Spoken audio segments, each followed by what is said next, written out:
Oh, there we go.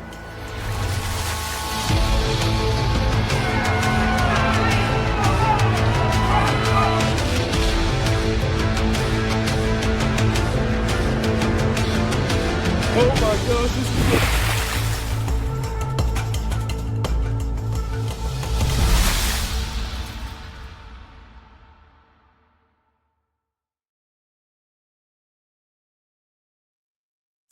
Hey, what's up, everybody? Crispin Powley here with GSM Outdoors. I want to thank you for tuning in to another episode edition of the Think Outside podcast brought to you by baits.com.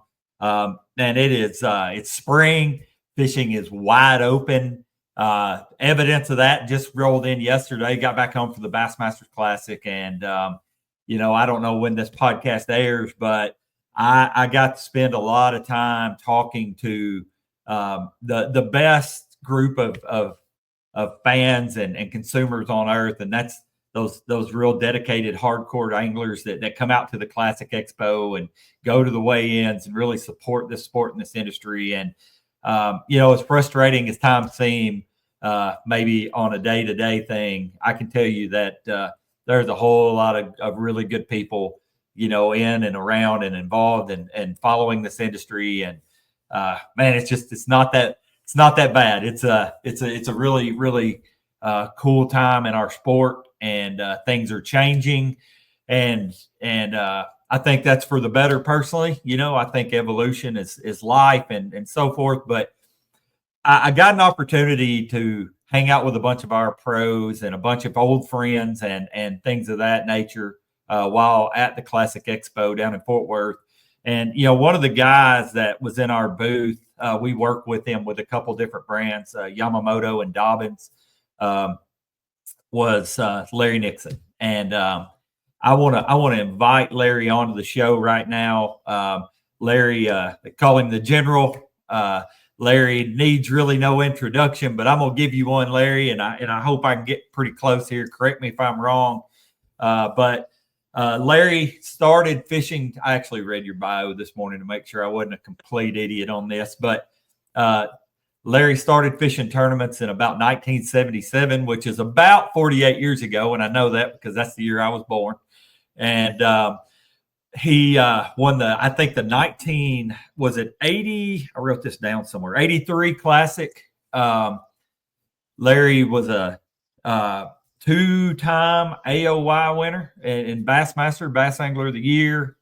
Man, he's competed at the highest level on every trail he's ever been part of. Legendary guide, first guy to ever win $1 million pro fishing. So, Larry, I hope all that's pretty close to right. I probably left something out, but I want to take the time to thank you for A, what you've meant to this industry and this sport, but B, having the opportunity to work with you again, and C, thank you for coming on here today, giving us your time in a sport that's rapidly evolving. Things are changing. It seems like by the season, if not by the day. I love to get to talk fishing with a guy that really has as much perspective on it as anybody I could ever talk to. And that'd be you, man, from the time that you started till the time we met. I was trying to do the math. I think it's 25-ish years ago, back in the Genmar days. I was working at Stratus and Champion there in Murfreesboro, Tennessee. You were running a Stratus back then. And so we've hung out, talked. I don't think we've ever been in a boat together, which kind of is depressing to me. But, man, welcome on. Thanks for being here, and appreciate who you are and what you've done and what you continue to do. Thank you, Crispin. I'm glad that y'all give me a ring and asked me to be on. I'm not the best in the world at this, but yeah, I've been around long time and seen a lot of things in this industry. And, lure companies come and lure companies go, and technology never stops.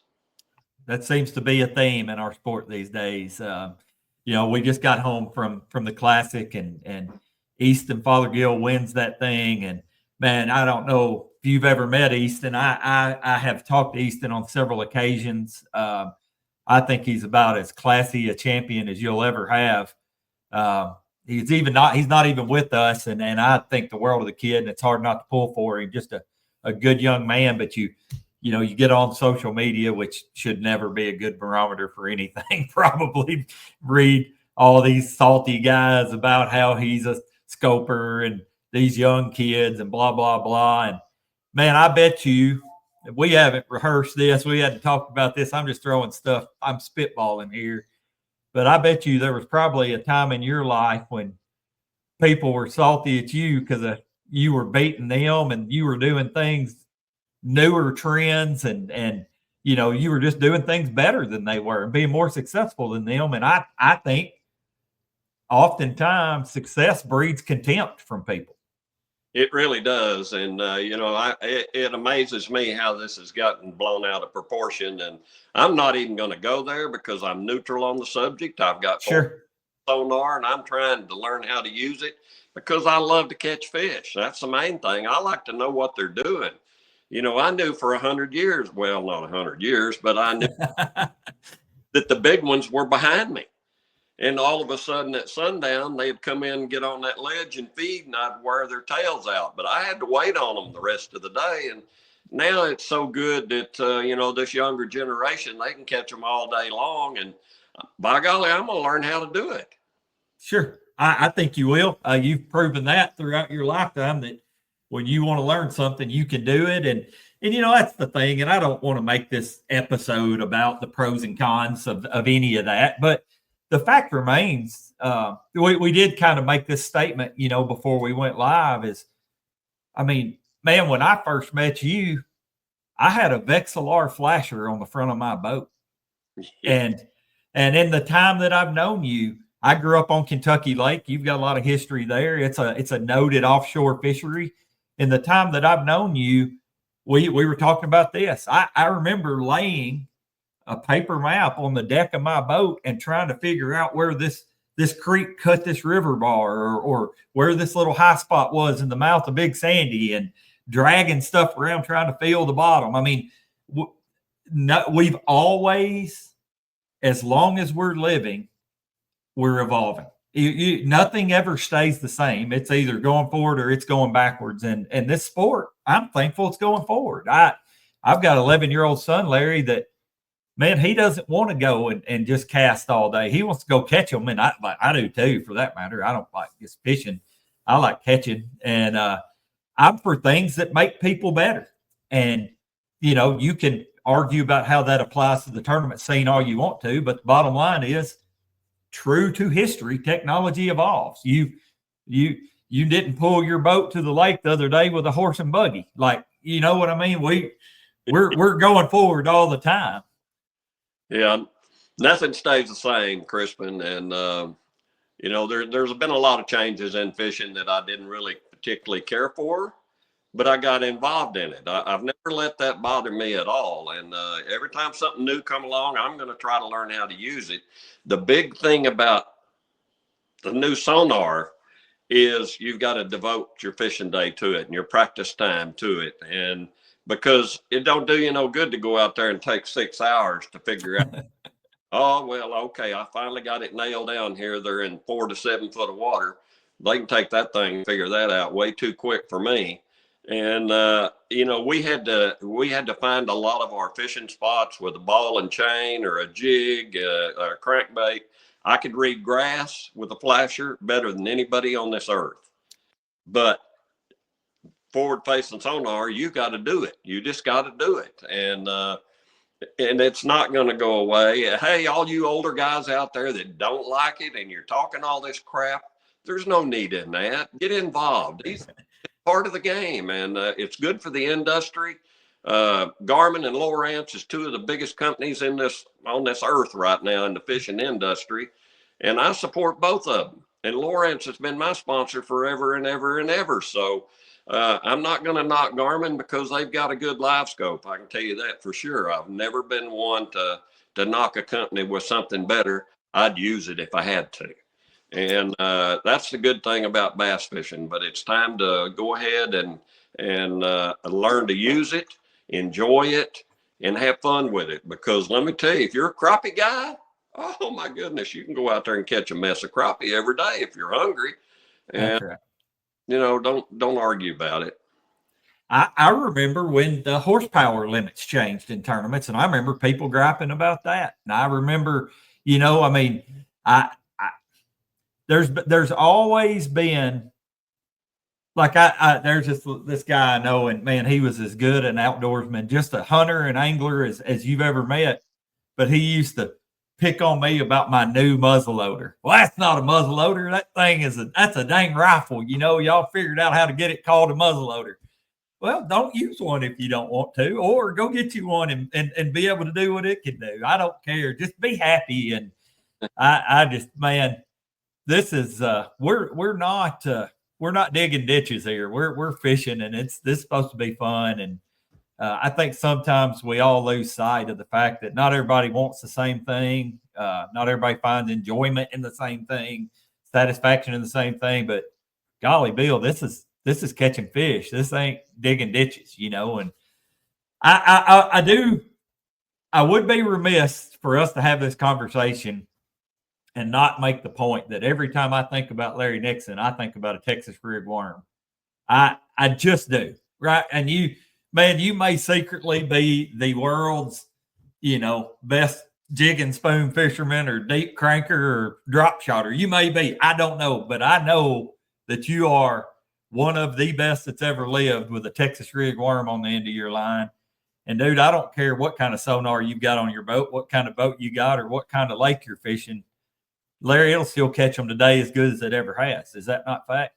That is a fact. And I hate to tell you all this, but I have 2 giant gobblers walking through my backyard right now. Oh, and I got distracted just a second. Well, you can see behind me, they distract me pretty regular too. So ooh, they're big ones too. And I ain't seen no turkeys around here in a long time. But anyway, a Texas rig worm to me is probably the greatest thing in bass fishing. Now, the Senko has replaced it pretty much in my book nowadays. The Yamamoto Senko, they ain't no better bait out there. And the old Texas rig worm with a big old gator tail on it, I made a lot of money on it. I won the classic in 1983 with that thing. And I was using a slip sinker on it and pitching it around shallow wood. And I noticed that the minnows and the bait, when I went up there and pre-fished that place, the minnows, they were just lollygagging along. They wasn't swimming hard. Boy, and when I showed them that gator tail worm with a powder blue tail or a blue tail, oh my goodness, they started biting good. And when I went home after 3 days of pre-fishing, I knew that I had a chance to win that classic unless something major came along. And I did. I finally won that thing. I didn't catch that many fish, but a win is a win. I don't care. This absolutely. Kid, Auger Hill, he almost broke all the records down there. And you got at least 30 of the guys out there that's probably as good with that same sonar as he is. And by golly, they couldn't figure it out. That's right. Don't take credit away from him. And that's right. On a worm. That's right. That's right. I take pride in this. So you and I know a guy named Terry Brown, and Terry Brown called me one Monday. I had won a BFL on a Saturday on Barkley Lake, and he called me and he goes, "I want to congratulate you." He goes, "You have the new record for the lowest winning weight ever to win a BFL in the LBL division." And I said, "Terry, I don't care if I don't care if I won by a quarter ounce or 20 pounds." I said, "I got to take it, checking that trophy home." So to your point, man, you just win, and you got to do it. And to be honest with you, I caught some of my fish that day on a Texas rig worm back in the day. Let me ask you this, just for the sake of history. You said gator tail worm. What brand was it? That was an old Ditto. Ditto worm, yeah. Bobby Ditto, Ditto. And I remember those. I really, I see every bait is situational. Everything is, sometimes you want a Colorado blade, sometimes you want tandem willow leaves. It all depends on conditions and what's going on. And that old gator tail, boy, it was a fish caller in shallow stained water. And I wish we had one in our lineup right now, but it was not a lure that sold a lot of because it was such a situational bait, and you had to be on a river system. I mean, the Arkansas River was tailor made for it. The Ohio River was tailor made for it, and I caught a lot of fish in the grass on it down in Florida, and every lure is that way. A Cinco and an old cream scoundrel are basically along the same line. If you think about it, they're both straight, stub tail, do nothing action. It's what you do with your rod and how you rig it up. And the Cinco was just a bigger fish catcher to me than the old cream scoundrel. But I caught 1,000,000 bass on a cream scoundrel before the old gator tail ever came out. And fishing evolves. That's one of them evolving things that we don't really see. I know about it because I've lived through it and fished through it. And I know what every bait's good for and where it was actually come from originally. And, to me, it's just the greatest sport ever was because I can't see my quarry. I can now because of some machinery. But when I go out there tomorrow, that sucker can swim off about 5 miles real quick. And, that's what I love about bass fishing. It's figuring them out every day. And there was an old friend of mine down there in Texas, and so a lot of you people know about him. Tommy Martin. He told me back probably in about 1979 or 1980, somewhere right in there when I was just getting going, I was catching them every day. He said, "You are the absolute best at on the water decisions of figuring out the daily patterns of bass fishing, because they're just like a woman. They wake up in a different world every day, just like we, but you got to figure it out." Yeah, that is, and I've spent most of my career in this industry, and I've gotten to know, most all of the legends of the sport and the really successful guys. And if I had to put one commonality between all of you guys, it's you had an instinct that pointed you in the right direction, whether it's just knowledge you've attained over time or just a gift that the good Lord gave you. But all of you guys had that in common, and you trusted your instincts. And look, that don't mean you're not going to be wrong every now and then, but over the course of your career, you're going to be right more than you're wrong. And I think that is I think that's a mark of a really good fisherman, is making good decisions and trusting the knowledge that you've compiled over the years, and knowing that, if the sun's going to go down today, it's going to come up tomorrow. And if I didn't do it right today, I learned from that. I'm going to do it different tomorrow. And man, this is it, in my mind, it's the greatest sport on earth. It really is. And it's the cool thing about it is, man, there again, I keep saying I don't want to dwell on this, but I got some things that keep running through my head. Man, if that forward-facing sonar was like the cheat button, why doesn't everybody cheat? Why doesn't everybody win? You've got to hone your skill to be better than other people. And I'll say something that's probably not popular. The best angler doesn't always win. The guy who has the best skill level and combines it with finding the winning fish is who wins. And man, there's some really good fishermen in that field on Ray Roberts the other day. And to your point, they all have the same technology. One guy won because he found the fish that elevated him above everybody else. I'll guarantee you there's been tournaments you won where you were like, man, if I hadn't found that group of fish right there, somebody else would have beat me. I've got a place on Kentucky Lake. I think I've told you about it. We call it the Nixon Bar. It's a little off the river bar that runs north and south right outside the mouth of Paris Landing. I think you told me a story. You won a tournament on it one time and said you didn't burn 3 gallons of gas or something like that. It's been a long time since we talked about it, but man, I mean, you find these spots. And that's you've still got to make them bite. You've got to get them in the boat. You've got to, there's a lot that goes into it. And, talking about a Cinco, I don't know that there's ever been a greater equalizer in my lifetime of a soft bait that, if I was talking about my son, if I want him to go catch fish, whether we're fishing shallow or fishing out deep or clear or dirty, I can tie on a Senko and he's going to pull on a few, Absolutely. it, Absolutely. The best to me ever been for giving a kid or a pilgrim that don't know nothing about fishing and just up one time on an EWG hook and show him how to tie the hook on there and tell him go out there and throw it out there and just forget about it for about 5 seconds. Give it a good little flip, forget about it for about 5 seconds, except watch your line very carefully. Right. And he bass on it. I mean, anywhere in the United States. Yeah.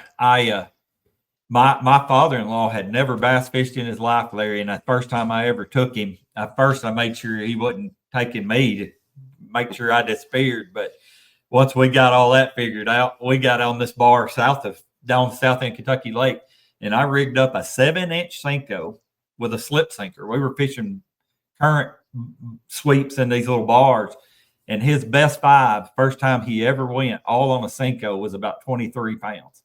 And I mean, I'm saying he'd never held a bass rod in his life. I mean, the bait is that good. And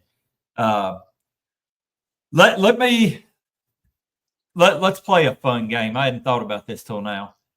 Give me the 5. I'm gonna go 5, so I'm gonna make you think a little bit. Give me 5 things that has changed the sport since you started. 5 things. Oh my goodness, you are really getting in there deep. 1 or 2 would be easy. I don't want it to be that easy. Yeah, I know. To me, the biggest change in technology or bass fishing at the time was the mapping of the depth finders. When we went to from paper graphs to digital graphs, and then they put the mapping on one side where you could see the map and see the water. That was the one that got on my nerves. I did not like that one because everybody was equal then in search for a drop off or a ridge or a hump. Thank God there was a lot of stuff that wasn't on there, but right.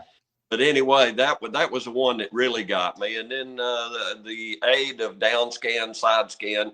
I'm gonna hang around electronics here a lot because that's been the major changes as far as that, and other than horsepower, but the down scan, side scan, then they could look out 30, 40, 50 feet away from the boat on each side. Well, that made them even better, the guys that got good at it.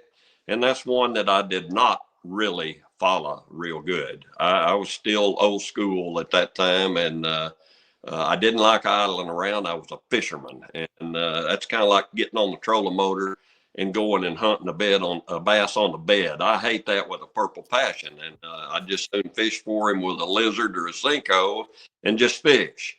We other things, the horsepower change was a monster change, and it was one that was really probably about 5 to 10 years late. Should have happened earlier, because I've been in a lot of big water, guys, with a 150, and I was scared.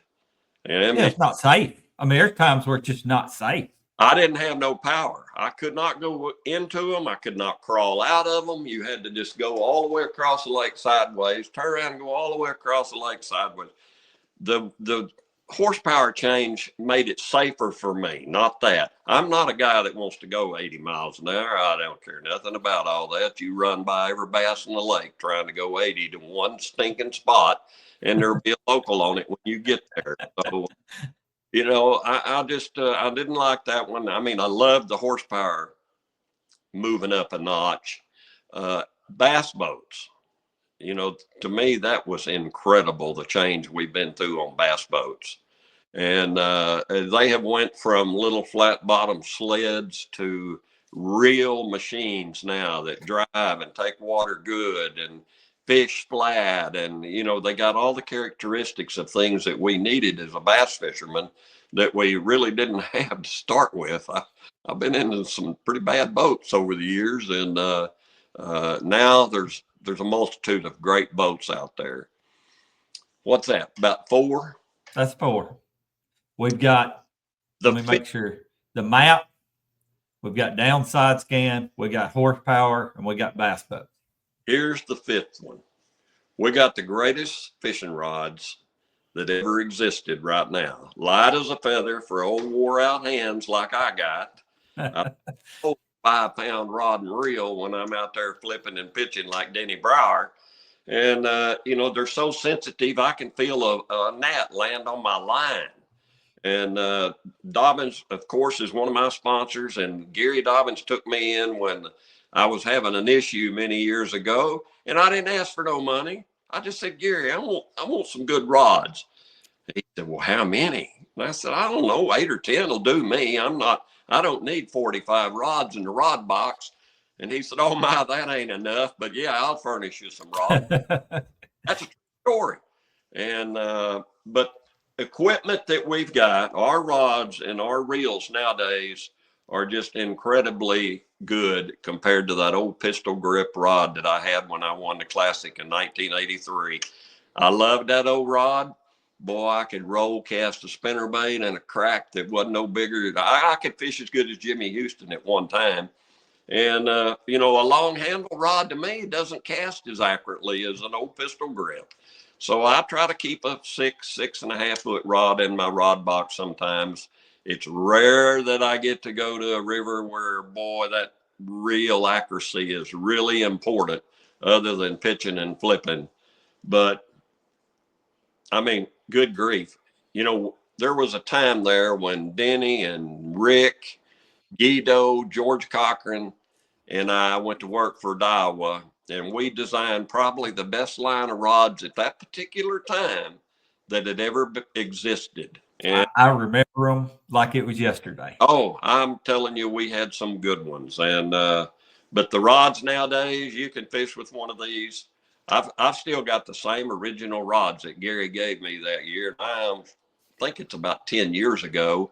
And I get chewed out all the time. Larry, sell them rods to somebody or give them to rods. And I said, well, they ain't hurt. These suckers are still in good shape. And but anyway, that's just a funny story. I was digging around in my shop the other day, and I have a tendency when it comes to hunting and fishing stuff to be a little bit too much of a pack rat. But I found 2 old rods, and I'm gonna call them by name, and I bought them and used the fire out of them.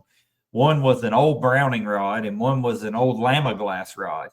And I picked them things up, just nostalgia, and you ain't lying, they weighed 5 pounds. I mean, you pick up a Champion XP from Dobbins or a dang Ecstasy or something it's like literally running down the road or putting a rucksack on and running down the road. It's not, it's night and day. Yeah, I had the old boron rods of I think it's Browning boron. Yep, I had one. Oh, that was catch me out when we come out with Daiwa rods, but that's right. And Hedden had the first broomstick, an old yellow broomstick fiberglass rod. Buddy, you could whack one with it, and you didn't have to worry about it. You could get it hung in the rod cleat, and it wasn't going to break. It's kind of like it was kind of like the old what's that rod that's just you can't even break the sucker. Oh, the ugly stick. Ugly stick. The old ugly. Yeah. Good Lord of mercy. And if a guy wants to just throw one in the back of his truck now with a Zebco on it, there you go. Get you one. Right. I remember when Shimano, I was a kid and I was just eat up with bass fishing. I'd read every episode of every magazine and Bob Cobb. I'd watch it every time the TV came on. And I remember Shimano came out with it was called a bullwhip. And they had a Bantam mag. Matter of fact, I think I've got one sitting on the shelf over here. That sucker weighed 42 pounds, but you could cross their eyes with it. And, yeah, man, I am personally thankful for, I love my lithium batteries. I love fluorocarbon fishing line and tungsten weights and really good hooks and good. I'm thankful for all that. And there's probably people, I'm thankful for trail cameras too, because I don't have time to go, scout a deer like I once did, or turkeys. I very rarely see a turkey here in my yard, but my farm, I've got trail cameras out and I know when I've got turkeys. It's just made it where we can enjoy the things we enjoy and be closer to our quarry and be better and more efficient. And all right. So Here's what I want to. Guys. What Now, is it? Some of the wives ain't gonna like this one. But if you're a hunter or you're a fisherman, don't never look at what something costs. Buy the best, because I'm going to tell you something. And when you buy something cheap, that's just exactly what you get. That's right. I've made that a rule, and I've told my buddies that, and they said, well, my wife just throws a fit when I do that. And I said, look, it's going to be here with you when you pass on down the road. I've still got all my scopes and hunting rifles that I got when I won a little money. Now, I didn't have, but when I did, I went and got me a good gun. I had it bedded. I put a good piece of glass on it, and I've still got it. And I don't need another one. But I did go buy me a straight wall. Them guys with the muzzle loaders, now they're all mad at me. Yeah, but hey, technology, right? Hey, I told a guy this one time. He said, we were talking. I had a boat for sale, and this guy called me. He said, man, I'm interested in your boat. And he said, I'm gonna buy one. He goes, my wife's not happy about it, but I'm fixing to buy a boat. And he goes, and it was a real. I was swapping a boat every year, so it was not a cheap boat, and he goes, I just can't spend that much. My wife will be really mad. And I said, look, man, I said, your wife's going to be mad either way. You ought to you can either have the boat you want and your wife be mad, or you can have the boat you don't want and your wife will be mad. I said, at least find a win in there somewhere. So I prescribe to that same theory. I hope my wife is not within earshot of me right now. Oh, man. Let me ask you this. Here's what I want to know. If Larry Nixon had not been a pro bass fisherman, what would you have done, Larry? Probably a mechanic. I mean, okay. Dad was a mechanic. Dad was a Baptist preacher.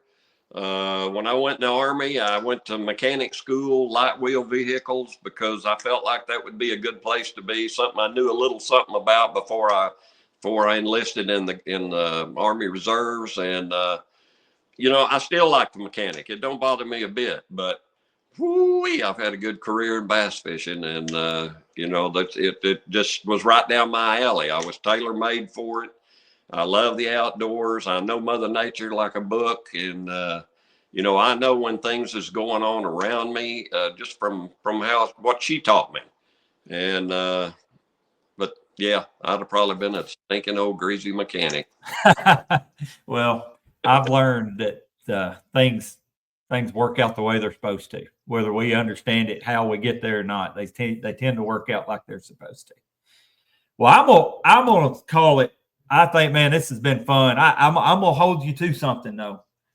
Out of everybody I've ever worked with, I literally think you and I are you're the only one I hadn't been in a boat with. So let's fix that this year. I'm gonna come over there and jump in with you and spend a day and catch up and hang out and talk products, and I'd love to pick your brain a little more. So sounds good. I'd love to do it.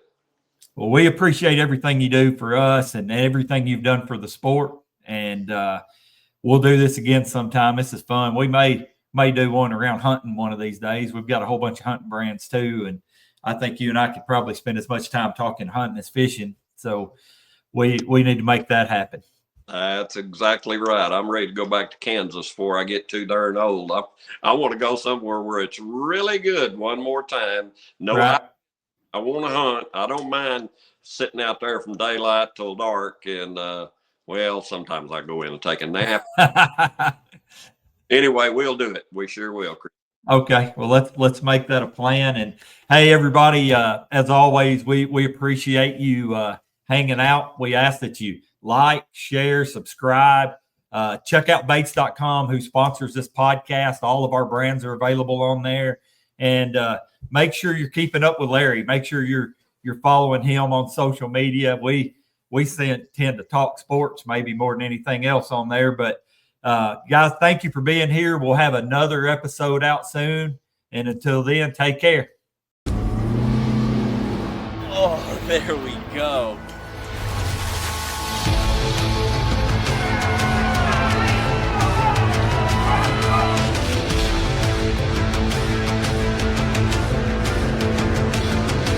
Oh my gosh, this is